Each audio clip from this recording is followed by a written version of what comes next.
Bismillah, Assalamualaikum warahmatullahi wabarakatuh. Alhamdulillah, salatu wassalamu ala rasulillah, asyhadu la ilaha illallah wahdahu la syarika lah, wa asyhadu anna muhammadan abduhu wa rasuluhu la nabiyya wa la rasula ba'da.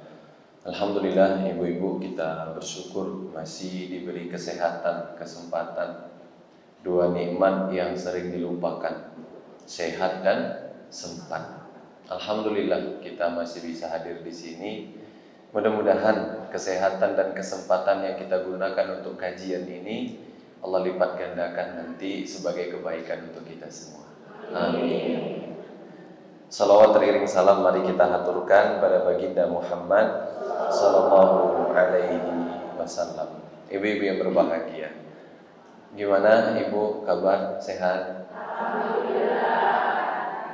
Ini kita sekitar 10.000 ya. Ya, ibu-ibu yang berbahagia.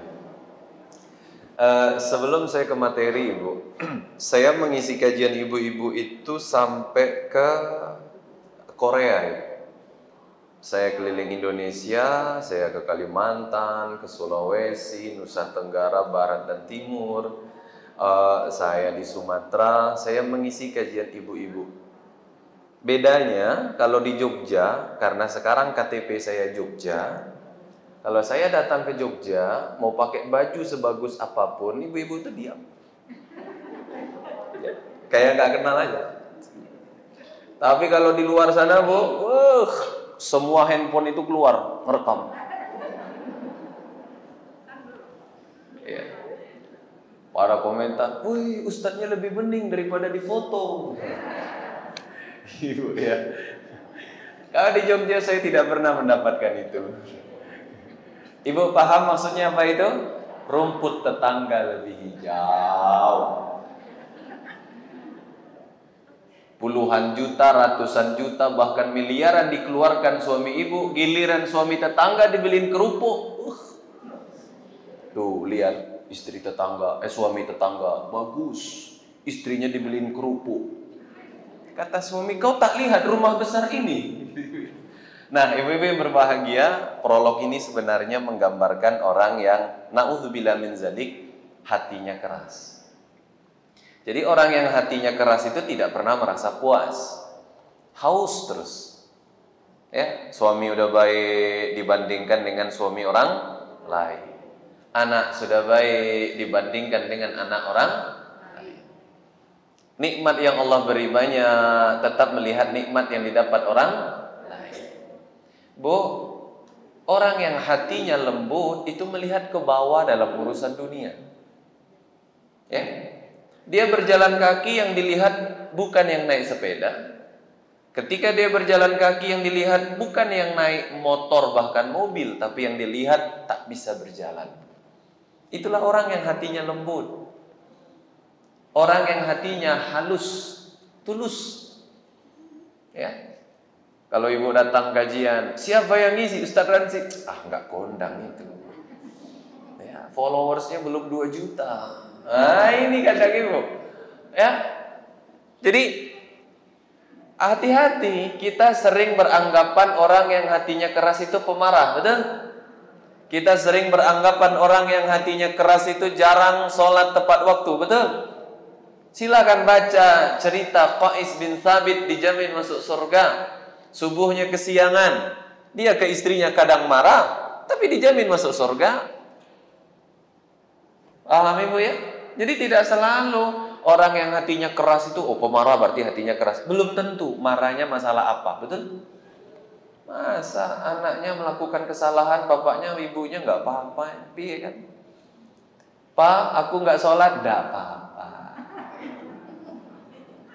Ma, aku nggak nutup aurat, nggak apa-apa.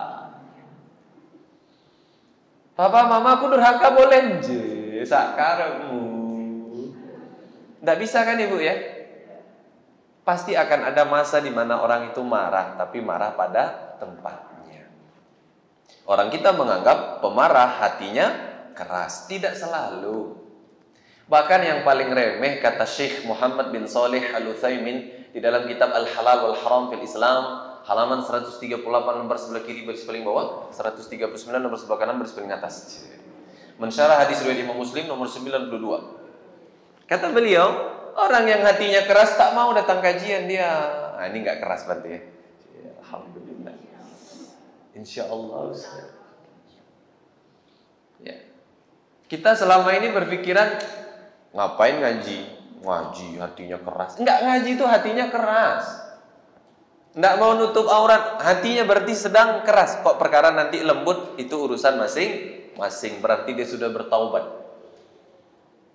Kata Nabi Muhammad SAW, orang yang paling jauh nanti posisinya dengan Allah di hari kiamat adalah orang yang hatinya keras. Sulit dapat hidayah, itu orang yang hatinya keras. Kalau dia tak datang kajian Ustaz, dia suka melihat nikmat orang lebih baik dari nikmat yang dia terima Ustaz. Apalagi tanda orang hatinya keras? Susah senyum. Tidak usah kenceng-kenceng, nanti banyak yang tersinggung. Susah senyum. Dalam ilmu psikologi, orang yang hatinya sehat mudah tersenyum, mudah tertawa. Bu, maaf saya tanya, sebutkan satu nama orang yang hatinya sudah pasti tidak keras. Nabi Muhammad SAW. Sudah pasti beliau hatinya tidak keras, betul Ibu? Apa kata para ulama? Kana Nabi SAW dahikan mutabassaman qariban. Nabi itu perangainya, wataknya, sifatnya dahikan, gampang tertawa, mutabassaman, mudah tersenyum. Hah? Mana yang ngaji gak senyum itu? Mana? Hah? Mana ini? Kita rekam aja ke jamaah gitu kan. Ibu-ibu yang berbahagia, tidak usah jauh-jauh. Orang yang susah senyum, susah bahagia, sulit tertawa, keras hatinya. Bahayanya jauh dari hidayah. Tidak masuk, hidayah itu tidak masuk. Tidak masuk. Jadi kalau ibu-ibu ngaji itu, mending masih melihat ke depan wajahnya. Ada yang nyamping, Bu.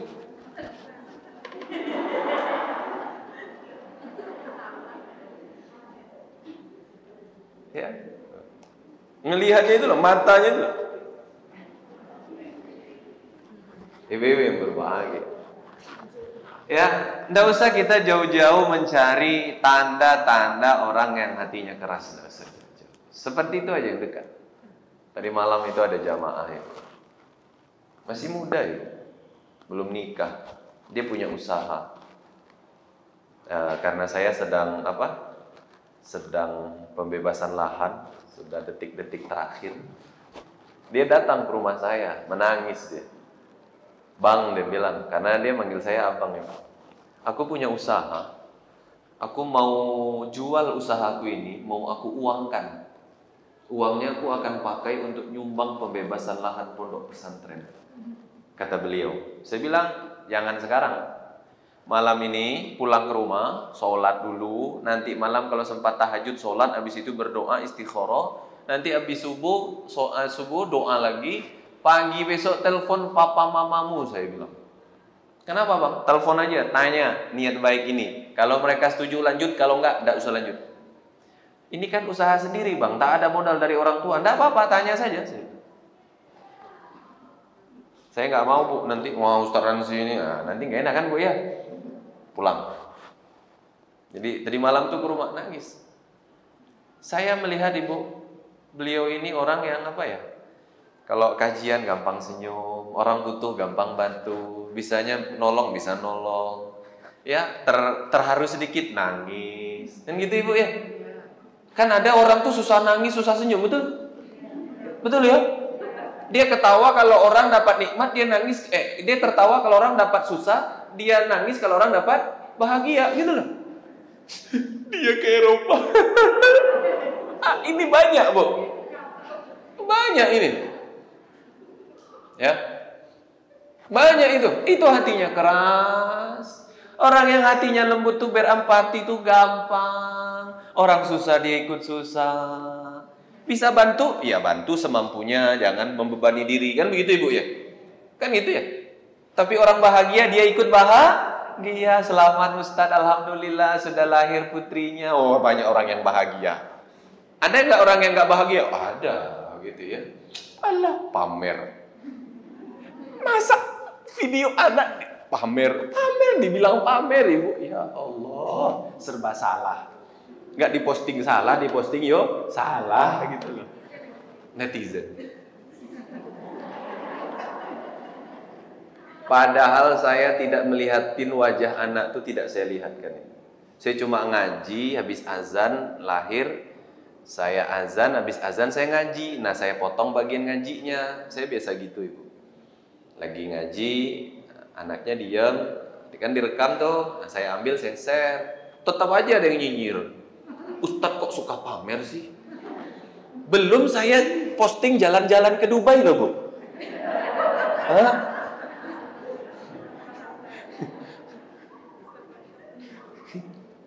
Padahal mereka nggak tahu saya ke Dubai itu nggak bayar, paham Ibu ya?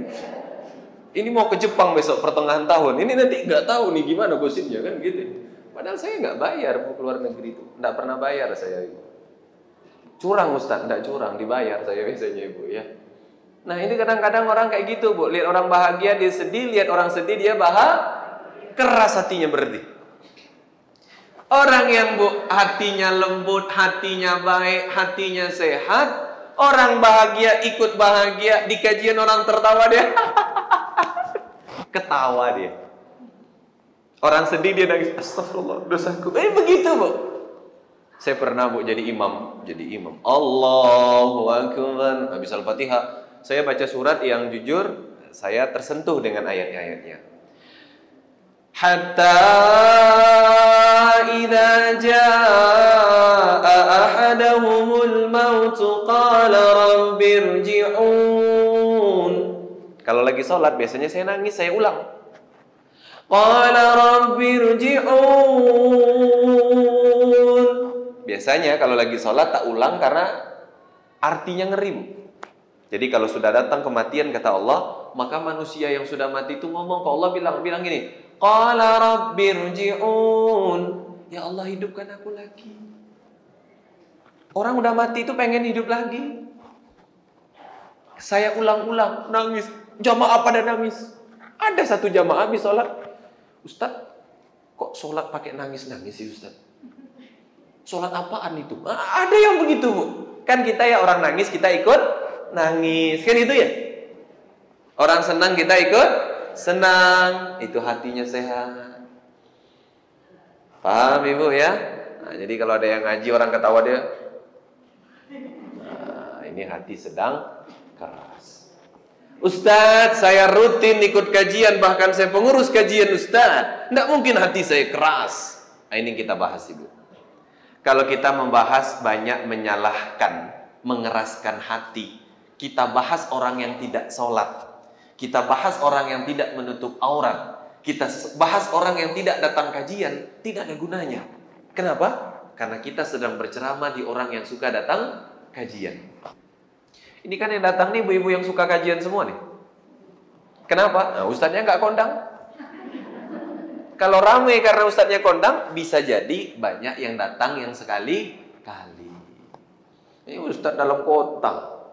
Kalau saya datang ke luar kota yang hadir 12.000, 20.000, wajar. Ustadz luar kota. Tapi kalau ustadz dalam kota, ya 500.000 ada lah ya. 500.000 ada. Yang penting ribunya loh Ibu. Ribunya itu loh. Ya, ribunya itu. Ya. Banyak yang ikut tapi ini apa? Mendengarkan via daring biasanya kan Ibu, daring.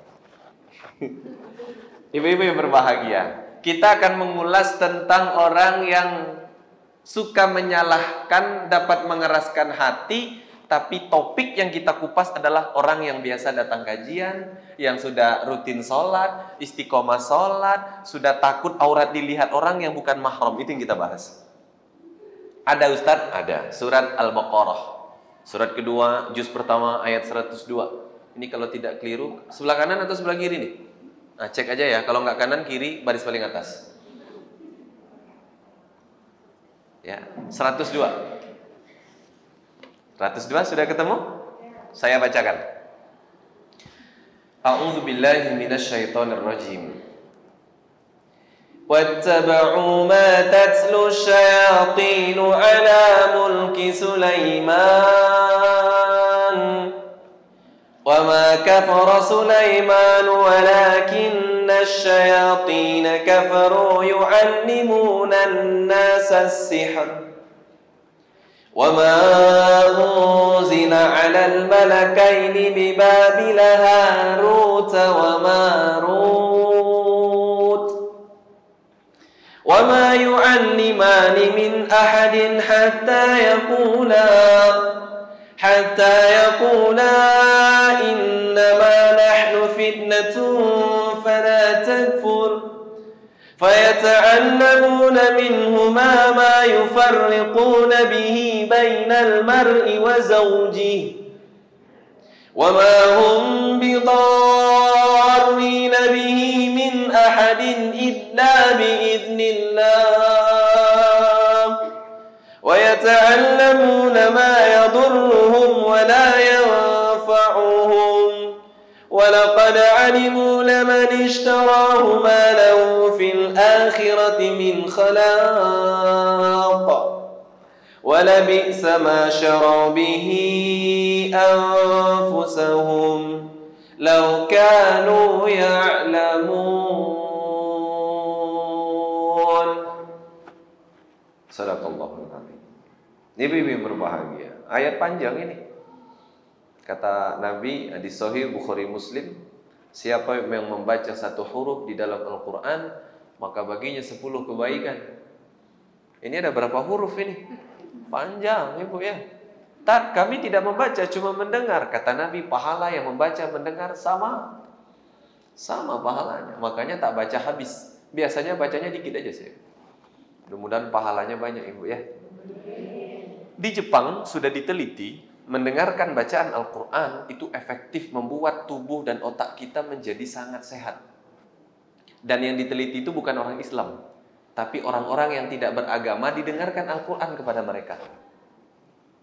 Oke Ibu ya, lihat surat Al-Baqarah ayat 102. Wattaba'u ma tatlu syayatinu ala mulki Sulaiman. Bani Israel dulu itu mereka mengikuti apa-apa yang dibacakan, yang diajarkan, yang disebarkan oleh setan di kerajaan Sulaiman. Jadi dulu Bu, setan-setan itu, kalau kata Buya Hamka dalam tafsir Al-Azhar menafsirkan ayat ini, ada setan jin, ada setan manusia. Maaf Bu, jangan tersinggung ya. Ini saya cuma membacakan tafsir. Kata Buya Hamka, orang yang hatinya keras itulah setan manusia. Jangan bangga cemberut. Banggalah mudah tersenyum, oke? Kata Buya Hamka, orang-orang yang hatinya keras itulah setan-setan manusia. Dulu pada masa kerajaan Nabi Sulaiman, ketika beliau sudah tua, tersiarlah kabar berita miring. Setan jin dan setan manusia, mereka kerjasama membuat sebuah berita. Apa beritanya? Jokowi 3 periode. Pak Jokowi udah bilang, saya 2 periode cukup. Saya melihat presiden itu Bu, zaman siapapun, ini pelopak mata, ini sudah tebal ini, Ibu paham? Itu tanda mikirnya capek, badannya capek, paham ya? Oh, cuma di tempat kita banyak isu kan, Ibu ya.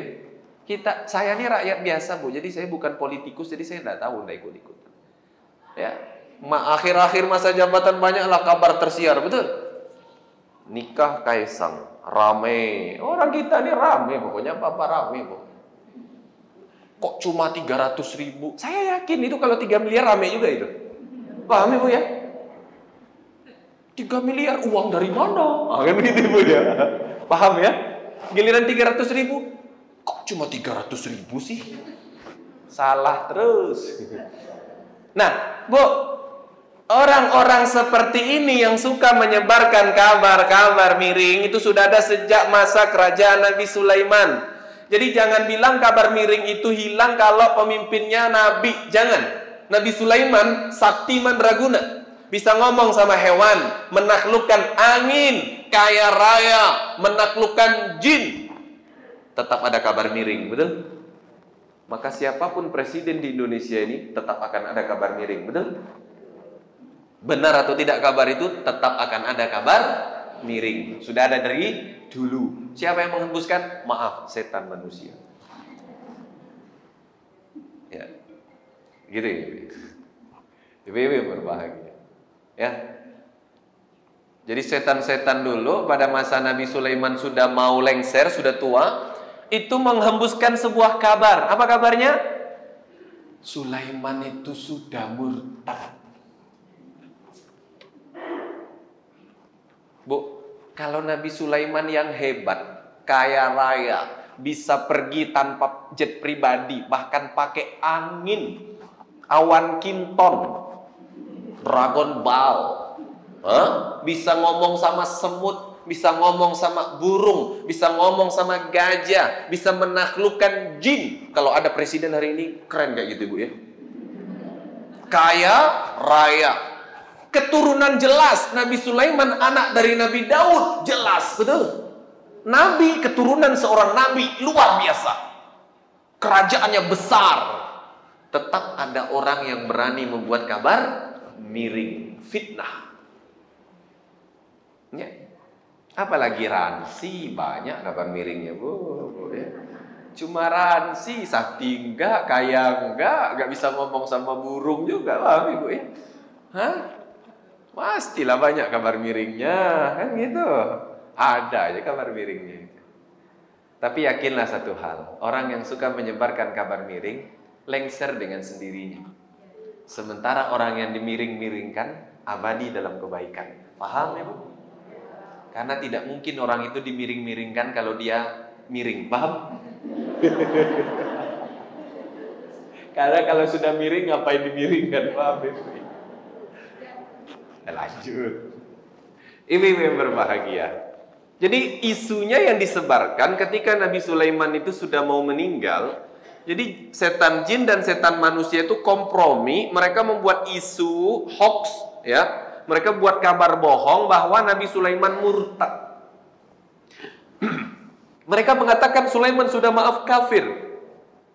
Gara-gara istri, ngikutin keinginan istri. Sulaiman menyembah dewa, kata mereka. Menyembah patung, kata mereka. Dan kabar itu cepat tersebar ke masyarakat. Bu, maaf, cobalah kita menganalisa kisah ini, tafsir ini. Saya udah ketiga kali mengulang, Bu. Kalau sekelevel Nabi Sulaiman yang begitu hebat saja bisa dibuat kabar miring oleh orang tentang beliau, apalagi kita manusia biasa. Jadi kalau ada orang ngomongin kita, wah bagus, setan manusia. Ya, paham Ibu ya? Ya. Maka dibantah oleh Allah. Apa kata Allah? Lihat kalimat berikutnya. Wa ma kafara Sulaiman, dan tidaklah Sulaiman itu murtad. Sulaiman tidak kafir, Sulaiman tidak ingkar, Sulaiman tidak memperturutkan hawa nafsu. Walakinna syayatina kafaru, akan tetapi setan-setan itulah yang kafir. Betul kan? Ayatnya begitu. Yu'allimunan nasa sihr, mereka mengajarkan kepada manusia tentang sihir. Lihat kalimat berikutnya, ini topik kita luar biasa. Wa ma unzila 'alal malakaini bi Babil Harut wa Marut, dan tidaklah kami turunkan dua malaikat di daerah Babilonia. Babilonia sekarang salah satu daerahnya Irak. Babilonia namanya dulu, terkenal dengan tamar bergantung. Sebelum ada Imperium Romawi, Persia, Sasanid di Afrika, sudah ada imperium dulu namanya Babilonia, hebat. Maju Babilonia. Diturunkan ke sana dua malaikat soleh, ibadahnya di sorga. Siapa namanya? Harut wa Marut.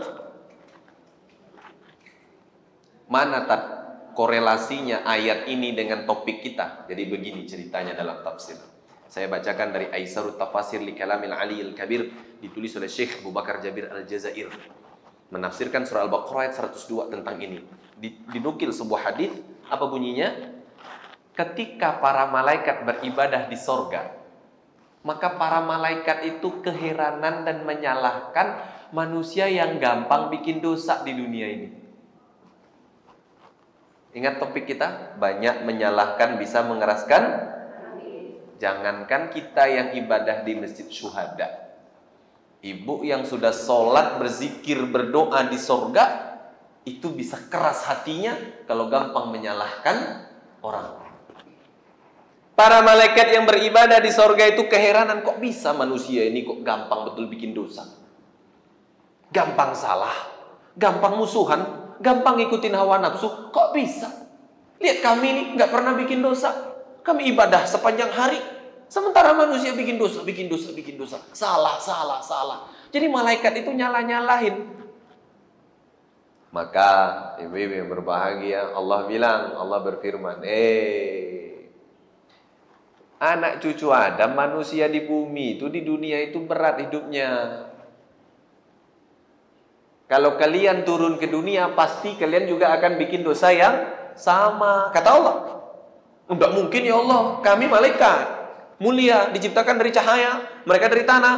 Enggak mungkin lah kalau kami turun ke bumi, kami bikin dosa. Betul, enggak mungkin, kata Allah. Enggak mungkin. Kami ini orang soleha, ngajinya di syuhada. Enggak mungkin kami berghiba. Kan begitu kan? Ya. Allah pilihkan dua malaikat. Satu Harut, satu lagi Marut. Diturunkan mereka berdua. Wa ma unzila 'alal malakaini bi Babil Harut wa Marut. Gara-gara melihat banyak manusia bikin dosa di dunia, malaikat di sorga, kok gampang banget sih bikin dosa? Kok lemah banget sih imannya?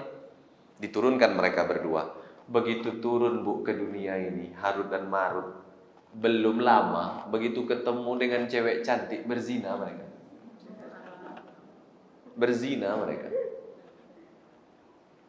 Ya, berzina. Makanya dalam hadis riwayat Imam Bukhari, Allah punya 100 rahmat.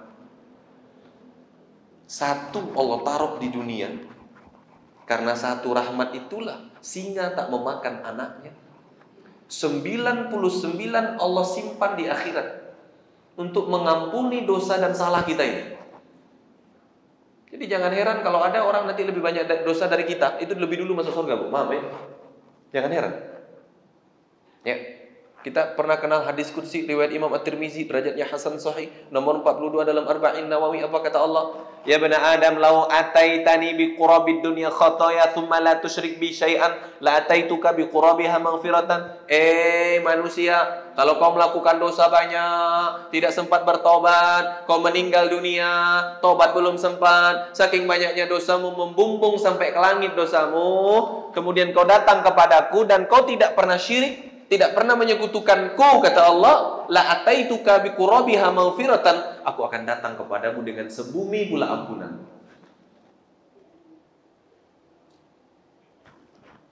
Ya. Malaikat yang levelnya ibadah di surga, ketika dia menyalahkan masyarakat dunia ini yang gampang bikin dosa, Allah tes, Allah uji, coba kamu turun berdua. Biar gak sendirian, turun kalian berdua. Rasakan hidup menjadi manusia.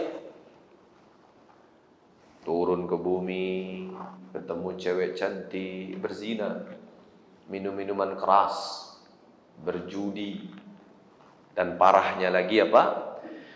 وَمَا يُعَلِّمَانِ مِنْ أَحَدٍ حَتَّى يَقُولَا إِنَّمَا نَحْنُ فِتْنَةٌ فَلَا تَكْفُرْ.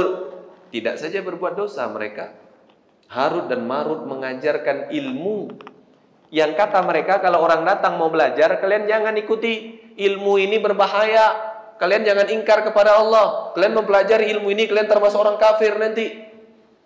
فَيَتَعَلَّمُونَ مِنْهُمَا مَا يُفَرِّقُونَ بِهِ بَيْنَ الْمَرْءِ وَزَوْجِهِ. Tetap saja banyak yang ngeyel.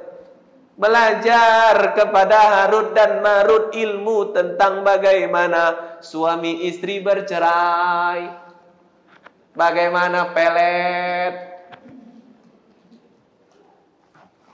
Yufarriquna bainal mar'i wa zawjihi.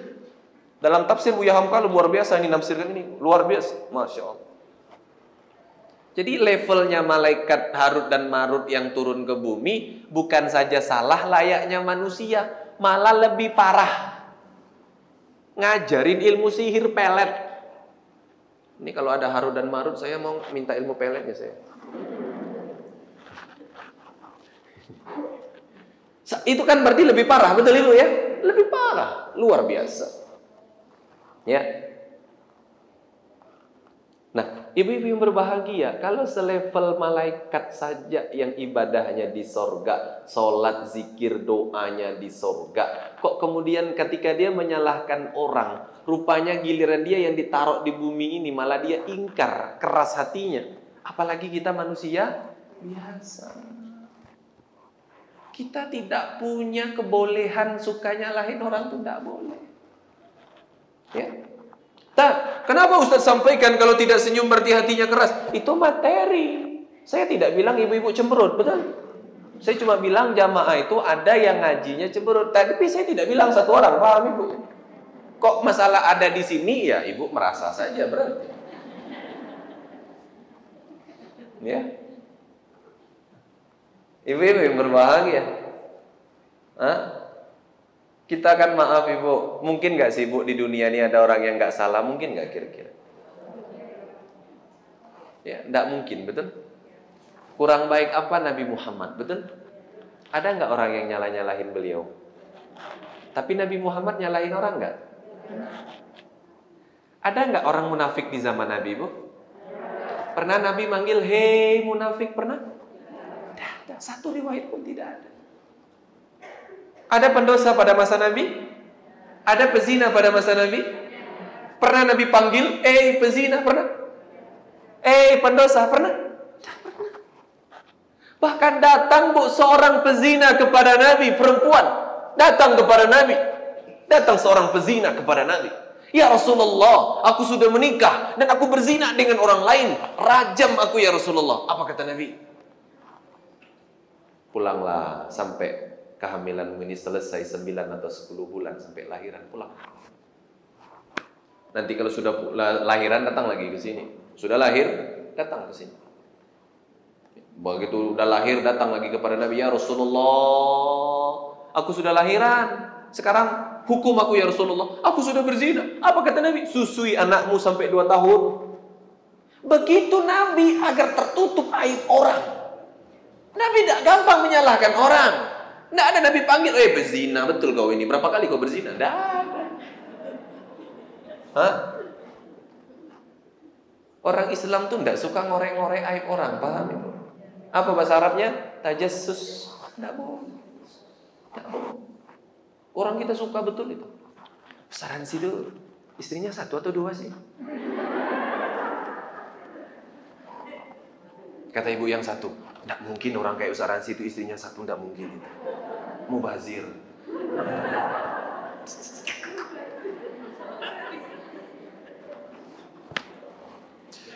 Lagi sarapan pagi, istri saya bilang begini, Bu.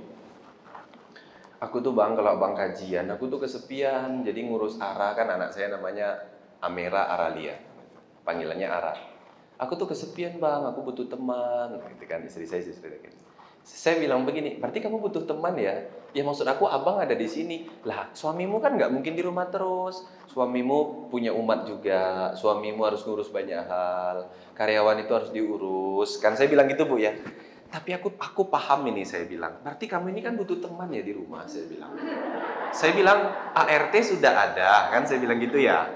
Dan kamu masih kesepian. Mertua sudah ada dan kamu masih kesepian. Anak sudah ada dan kamu masih kesepian. Kamu berarti butuh teman ini, saya bilang. Maksud abang apa? Ya teman yang bisa nemenin kamu ngurus anak, saya bilang. Enak aja, aku racun bang.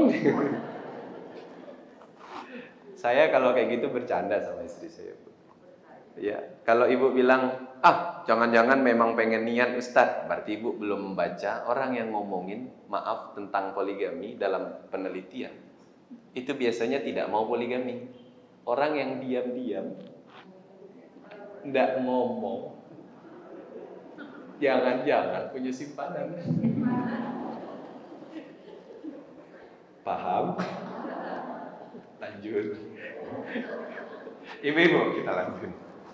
Ya, Bu. Yuk, coba kita lihat ini. Ya, pada masa Nabi itu ada pezina datang kepada Nabi. Nabi tutupi aibnya, betul luar biasa, Bu. Nabi nggak buka-buka aibnya. Nabi nggak nyalah-nyalahin. Kamu kok bisa sih berzina? Enggak, Nabi nggak begitu. Sudah 2 tahun menyusukan anak, datang lagi kepada Nabi. Betul ya Rasulullah. Akhirnya selesai dirajam. Tak lama berselang, ada pula di waktu yang lain laki-laki datang kepada Nabi, ya Rasulullah, aku sudah berzina ya Rasulullah. Kata laki-laki ini, datang kepada Nabi. Nabi bilang, kau mabuk? Nabi bilang, kamu mabuk? Datang seorang sahabat, maaf, mencium-cium mulutnya. Apakah dia habis meminum minuman keras? Kok ngawur ngomongnya? Ngaku-ngaku sudah berzina. Dicium mulutnya. Iya ya Rasulullah, mulutnya nggak ada bau minum-minuman keras. Nabi kemudian bilang, apa betul kau berzina seperti timba masuk ke dalam sumur? Ibu paham maksud istilah timba masuk dalam sumur ya? Berzinanya maksudnya memang gitu lah ya. Kata si laki-laki, benar ya Rasulullah. Apa kau yakin mau dihukum? Yakin, itu begitu. Nabi menutup aib orang itu luar biasa. Itu Nabi. Ada orang punya salah, ditutup salahnya. Nabi nggak besar-besarkan. Nabi nggak buka-buka. Nabi nggak minta sahabat mencari-cari aibnya dan salahnya. Tidak, ditutup. Aib itu ditutup. Kenapa? Karena Nabi paham, Bu. Menyalahkan orang, bahkan tanda kutip banyak menyalahkan orang, itu bisa mengeraskan hati. Padahal mana ada manusia di dunia ini yang nggak salah, betul? Tidak ada. Bu, ibu punya suami bukan ustadz, ibu akan bilang, enak ya kalau punya suami itu ustadz, ya, kaya, ganteng, masih muda, putih, gitu ya. Oh, suaranya bagus, bacaannya banyak, kalau ngaji enak. Ibu mungkin pikir begitu, followersnya 2 juta, gitu ya, terkenal. Ibu mungkin akan bilang enak, tapi begitu ibu nikah dengan orang seperti itu, ibu tetap tidak akan bahagia kalau mentalnya suka nyalahin orang, betul? Nggak ada manusia yang sempurna. Ibu ngelihat suami ibu di rumah, banyak salahnya. Ya, suami ibu tuh banyak salahnya, banyak kurangnya. Giliran suaminya memberi nafkah, kurang romantis, betul? Mas makan yuk, yuk. Kan nggak romantis kan? Mas beli coklat, mau nggak sih beliin aku coklat? Nah, apa tuh mah coklat, kolesterol. Nggak ada romantisnya. Ya. Namanya orang punya kurang dan lebih itu pasti annasu mahalul khata' wan nisyan. Manusia itu tempat salah dan lupa. Jadi manusia itu wajar, salah lupa wajar. Ketika kita hidup di sekeliling orang, yang orang di sekeliling kita itu ada salah, ada lupa, ada khilaf, terpeleset, kita salah-salahkan, maka itulah yang membuat kita menjadi keras hatinya. Jangankan kita, malaikat yang ibadah di sorga saja bisa keras hatinya. Apalagi cuma kita ngaji di syuhada. Mana pengurus daerah saya? Ya kan kita nggak selevel sama surga, betul kan? Nggak selevel kita ini. Bisa keras hatinya. Kalau sudah keras hatinya, kita udah bahas di awal, susah dapat hidayah, betul? Susah dapat manfaat. susah menerima nasihat, tuh, susah paham agama. Ya, Ustaz Ransi enak enggak? Enggak enak. Kenapa? Keras. Wah, keras hati. Orang yang lembut hatinya, Ustaz Ransi enak enggak? Ya lumayan lah. Ya walaupun enggak bagus-bagus amat, ya lumayan. Itu kan mending ya hatinya lembut gitu loh. Ya Allah Bu, saya itu pengalaman. Ini ada beberapa ibu-ibu yang ngaji ke saya sejak saya masih sarungan. Ada beberapa. Ini kayak Bu Iit ini dulu ngaji sama saya masih sarungan. Ini kan kalau sekarang orang lihatnya, wih Ustaz Ransi gitu ya. Ibu, ini saya ngaji ke ibu-ibu yang maaf durasi usianya asar ke maghrib. Paham ya? Jadi kostumnya peci, koko, ini kostumnya. Ibu paham ya? Kalau anak muda bagaimana? Turtleneck. Oke? Pakai turtleneck, pakai jas, pakai topi. Wih. Beda tempat, beda pakaian. Dulu sarungan Ibu, saya kasih tahu sarungan. Saya kasih tahu, dulu saya sarungan. Ketika saya sarungan, apakah semua orang pro? No. Apa kata orang? Ustadz kok nggak pandai style dikit kek, gaya dikit kek. Sampai ada Bu ibu-ibu habis kajian itu bawain satu kantong gitu. Saya tanya, apa ini Bu untuk Ustadz? Apa isinya Bu? Ada sarung, ada koko, ada peci buat ganti-ganti. Padahal kan memang sarung saya warnanya cuma dua, dongker sama hitam. Cuma itu tok warnanya, kokonya putih atau hitam. Cuma itu aja. Ada ibu-ibu ngomongnya gitu, mungkin beliau pikir saya nggak ganti-ganti gitu ya. Akhirnya saya upgrading Bu, upgrading saya. Kata Ustadz saya, kamu masih muda Ransi, pakailah pakaian anak muda. Kalau ini di endorse saya nih Bu. Gini-gini saya di endorse ya Bu, paham ya? Di endorse saya. Nah itu apa? Di endorse oleh beberapa produk sama merek. Sekarang saya pakai kan begitu Ibu ya. Apakah ketika penampilannya berubah orang pro? No. Tetap gimana caranya melihat? Ustadz kok gaya? Mau ceramah atau mau pamer? Serba salah, betul? Kalau giliran pakai sarung, pakai koko biasa ngisi, Ustadz ini kok nggak menghormati sih? Kami ini kan ibu-ibu sosialita. Ya, giliran ngisi pakai baju yang keren, ini Ustadz apa model ini? Kok kayak bukan Ustadz aja? Itu gitu Bu. Kalau sudah begitu Bu, apa yang harus kita pahami? Orang-orang itu tidak ada yang sempurna. Maka yang kita atur itu bukan orang, tapi diri sendiri. Udah selesai. Kita cuma bisa mengatur diri sendiri. Bu, maaf loh Bu, Ibu kalau bilang, iya Ustadz gampang mengatur berat badan. Coba Bu dijijirin 10 Ustadz di depan ini Bu. Mati-matian saya jaga berat badan Bu, paham? Jangan sembarangan. Ustadz itu makan paling enak, betul? Di mana-mana dapat snack, ya kecuali syuhada lah. Syuhada biasanya. Kayaknya nggak dapat ya biasanya. Ibu jangan tersinggung loh, ini bercanda loh. Nggak harus kok gitu loh. Nggak harus. Ini saya bercanda. Ini ibu-ibu yang lain kan boleh lah kita. Kan tidak harus semua tempat nyediain snack, betul kan? Tapi saya akui banyak tempat itu kalau saya habis kajian tuh bingung bawa snacknya. Banyak banget, apalagi kalau pas lagi pakai motor Bu. Penuh itu. Masya Allah. Jadi kan snack banyak, makan enak, otomatis menjaga berat badan susah. Terus Ustadz bagaimana badannya?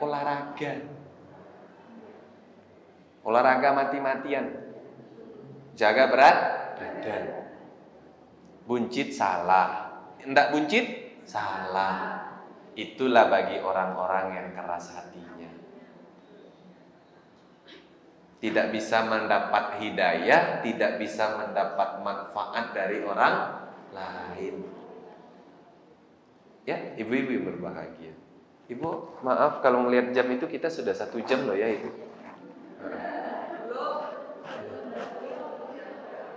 Beda ya? Jam aja bisa khilafiyah ya. 9.27, 9.30. Kalau jam aja bisa beda pendapat, apalagi kita kan. Kita lanjut ibu.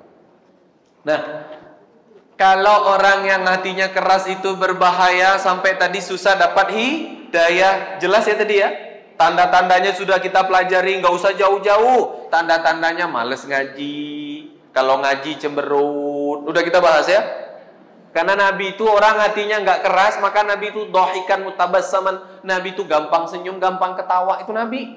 Jadi kalau ngaji itu Nabi itu kira-kira gini lah. Iya.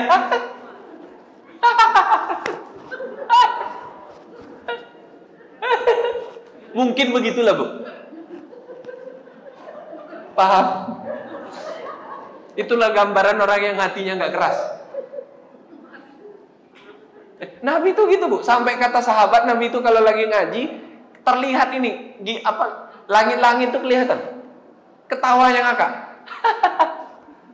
Jadi orang dekat itu seneng Bu. Coba bayangkan Ustadz itu nggak kayak gitu. Alhamdulillah.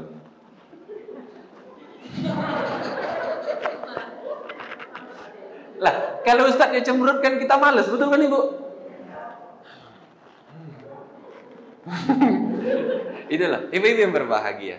Kita sudah bahas orang yang hatinya keras itu tidak usah jauh-jauh.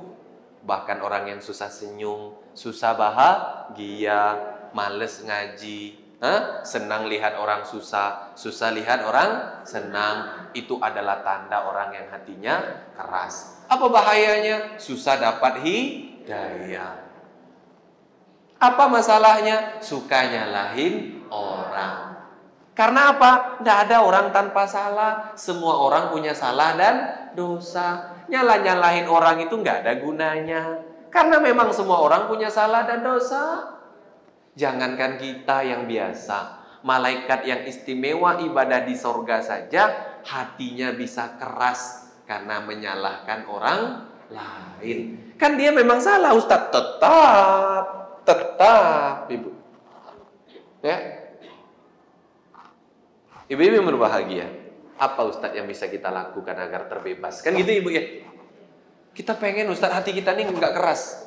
Walaupun kita kurangnya banyak, salahnya banyak. Kadang-kadang kita ngelihat orang salah, ngelihat di media sosial, ngelihat di berita, ngelihat di sekitar kita banyak orang salah. Belum lagi kalau ngaji, betul Ibu ya. Kadang ada ibu-ibu usianya sudah maaf tidak muda lagi, duduknya geser kanan, geser kiri. Semut-semutan kan? Yang di belakang bilang begini, ibu ini nggak pernah anteng ya, ganggu aja. Nah itu kan udah nyala-nyalahin namanya, betul? Bu, maaf, nggak usah masalah duduk. Saking orang itu keras hatinya, nyala-nyalahin orang, nggak usah masalah duduk. Kadang masalah pakaian aja tuh ribut Bu biasanya. Ibu tuh ya pakai jilbab kuning, gamisnya merah, pakai motif, roknya coklat, misal ya. Kan kalau orang nyinyir tetap aja nyinyir, betul kan? Ibu itu loh, hijau jilbabnya. Apa? Jadi sukanya nyalahin orang aja kan gitu ya. Ibu, nih ini. Nah, bagian akhir Bu. Bila pengen selamat, apa yang bisa kita lakukan? Ini di dalam tafsir ini Ibu-ibu. Ya. Saya bacakan ini Bu ya, Masya Allah. Ini saya ambilkan dari tafsir As-Sa'di dan tafsir Al-Baghawi. Nih. Jadi yang menjadikan Bani Israel mengikuti hoax yang disebarkan oleh setan jin dan setan manusia di awal, kita bahas yang di awal tadi. Apa yang membuat mereka menjadi seperti itu ikut-ikutan? Dalam artian akhirnya hati mereka keras, suka nyalahin orang. Dan itu yang bisa kita lihat agar kita bisa ngambil langkah untuk selamat. Yang membuat mereka seperti itu Ibu, di tengah Bani Israel kala itu masih ada orang baik. tapi mayoritasnya orang yang tidak baik. Ibu sudah mulai ya ngerti ya? Jadi rupanya kalau di tengah circle ibu ada yang tidak baik, itu tidak apa-apa. Dia akan menjadi masalah kalau di circle ibu mayoritasnya tidak baik. Artinya ibu pengen selamat dari orang yang suka nyalahin. Maka kalau ada ibu punya teman 3 orang, jangan sampai 2 orangnya tidak baik. Minimal 2 orang ini baik, 1 orang gak baik itu mending. Jadi yang membuat Bani Israel ini, kenapa hati mereka keras suka menyalahkan orang? Kenapa mereka menjadi begitu? Karena di tengah-tengah mereka lebih dominan, lebih banyak orang-orang tidak baiknya. Ibu paham ya? Pengen selamat, pengen kuat tidak nyalahin orang, biar hatinya tidak keras, maka banyakkan orang-orang baik di sekitar kita. Saya selama ngaji ini, teman-teman saya menjauhi saya. Itu malah pertanda yang benar. Orang yang tidak baik pelan-pelan akan menyingkir kalau kita memperbaiki diri. Itu rumusnya. Orang-orang baik, yang baik-baik kita lakukan pasti didukung. Aku mau ngaji, kemana? Syuhada, yuk, come on, tak antar. Itu baik berarti. Kamu gak ngaji? Belum ya? Aku rasanya belum lah, tapi aku ngantar kamu, tak temenin, tak tunggu di mobil. Tidak apa-apa, tidak apa-apa. Ibu ngaji. Sekali, 2 kali, 3 kali. Rupanya sekali-kali sound masjid syuhada ini keluar rupanya kan. Dia lagi di mobil, lagi stres, dengar ceramah kan. Tersentuh hatinya, akhirnya ikut ngaji. Itulah teman yang baik. Tapi jangan sampai dominasinya yang tidak baik. Jadi minimalnya misalkan 3 orang saja, maka 2-nya baik, selamat. Jangan sampai bertiga, 2-nya maaf ngember. Yang ketiga pasti ngikut ngolam. Ember lebih kecil daripada kolam. Paham? Ibu kalau punya teman 2 orang suka ngobrolin aib suaminya, suamiku itu ya, pokoknya kalau pulang itu kayak batu, kata teman yang satu. Mereka bertiga nih. Ibu A bilang, temanku itu kayak batu di rumah, ngomong nggak diem, meneng, paling nonton TV, nggak ada makan-makan, diam aja, kata yang satu. Yang satunya lagi ngomong, mending kamu diem, suamiku nge-game. Mereka bertiga, pastilah bukan? Itu memancing ibu yang ketiga bercerita, betul? Kalau nggak cerita pasti ditanya. Kalau kamu gimana? Suamimu baik-baik. Nggak mungkin, mana ada orang sempurna. Maksa kita kan? Enggak. Udah, kita ini kan bestie, cerita aja. Tapi Bu, kalau cuma satu yang seperti itu, 2-nya yang baik, beda. Dia cerita aib suami, kata yang satu, ibu yang B bilang, tidak boleh cerita aib suami itu, tidak boleh. Tutup. Kita kan kata Allah itu pasangan itu libas pakaian mantap. Jadi pakaian itu fungsinya menutup aurat. Aurat itu kekurangan. Jadi tugas istri menutup kekurangan suami, kata ibu yang B. Ibu yang A mencari pembenaran ke ibu yang C. Yo, aku sama beliau. Tutup aib suami kita. Akhirnya malu sendiri, betul? Cerita tadi tidak dipakai lagi di perkumpulan itu. Diam aja. Akhirnya kalau dia datang cerita ibu yang A itu main handphone. Tumben gak cerita, habis topik. Ibu-ibu yang berbahagia.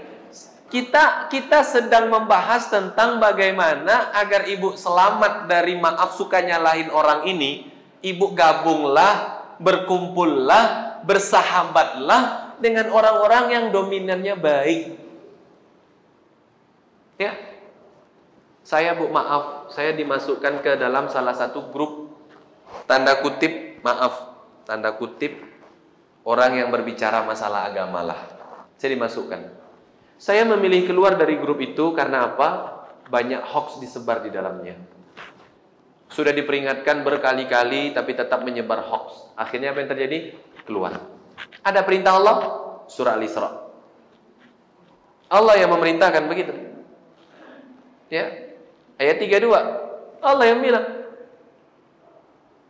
Ya. Allah yang mengajarkan kita untuk tidak ikut-ikutan nyempur di situ. Sampai nanti kalau dalam surat Al-A'raf 182 Allah berfirman wa'arid anil jahilin. Orang-orang bodoh itu tinggalkan.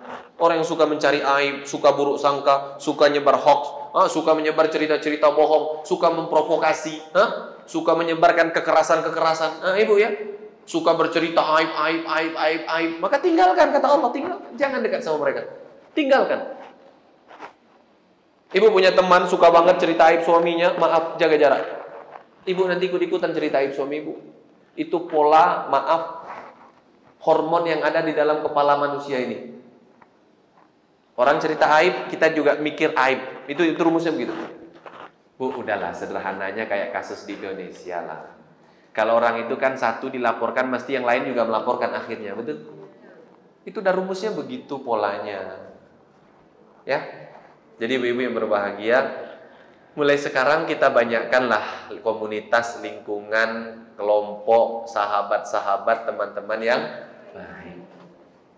Insya Allah bu, ibu kalau duduk di kajian ini 2 jam, saya yakin ibu-ibu tidak bergosip. Saya yakin. Pun kalau bergosipnya itu repot, betul? Sayup-sayup suaranya, betul? Apalagi suara ustadznya kayak saya kenceng. Jadi ibu mau bergosipnya repot, betul? Yang di depan nih bles nggak bisa gosip nih. Yang di depan ini nggak bisa. Nah, 2 jam alhamdulillah nggak gosip, alhamdulillah. Kan enak tuh bu ya. Nanti habis kajian makan gitu, temannya cerita agar teman ibu tidak bercerita aneh-aneh, ibu yang bercerita. Rupanya ya, kalau malaikat aja bisa gagal, apalagi kita. Cerita aja ibu terus biar teman ibu tuh nggak menggosip, paham ya? Bu, ini kadang-kadang di masyarakat kita, bu, gosip itu kan konotasinya bercerita aib orang, betul? Cerita salah orang. Kalau bercerita baiknya orang tuh enggak gosip namanya. Ustaz situ yang ganteng. Enggak gosip itu. Misal, ini banyak yang enggak terima ini. Ini kan misal gitu loh. Enggak seru kan bu ya? Coba kalau Ustaz situ elek, itu seru gitu loh. Jadi ekspresi mulutnya itu seru banget gitu loh. Kalau bilang ganteng itu kayak kepaksa gitu. Ustaz itu ganteng gak sih menurut kamu? Ganteng. Ibu-ibu yang berbahagia, mulai sekarang ya, ayo kita mulai banyak-banyak bercerita kebaikan orang ya. Mulai kurangi bercerita kekurangan orang. Terakhir Ibu. Ini hadis Nabi Muhammad SAW. Siapa saja yang memvonis orang salah bahkan kafir, maka bisa jadi dia yang memvonis ini yang kelak lebih parah daripada yang divonis. Itu bahasa pemahaman dari sebuah hadis Nabi Muhammad SAW. Jadi mulai sekarang kita jangan nyalah-nyalahin orang ibu ya. Ibu tahu siapa yang paling berhak disalahkan siapa? Diri. Kata Imam Ibnu Qayyim Al-Jauziyah, orang yang mengenali dirinya maka tidak sempat memikirkan salah orang. Saya ulang, kata Imam Ibnu Qayyim Al-Jauziyah, orang yang mengenali dirinya maka dia tidak akan sempat mencari, bercerita, bahkan hanya mengingat aib dan salah orang lain. Artinya, kalau kita suka betul bercerita aib bahkan menyalahkan orang, itu jangankan mengenali orang, bahkan diri sendiri kita belum kenal. Ibu paham ya? Ayo mulai sekarang kurangi. Syukur-syukur kita tidak usah nyalahin orang lah. Semua orang tuh jelas-jelas punya salah, kok ngapain disalahin, betul? Fokus kepada diri sendiri. Kita perbaiki. Tidak ada yang sempurna di dunia ini.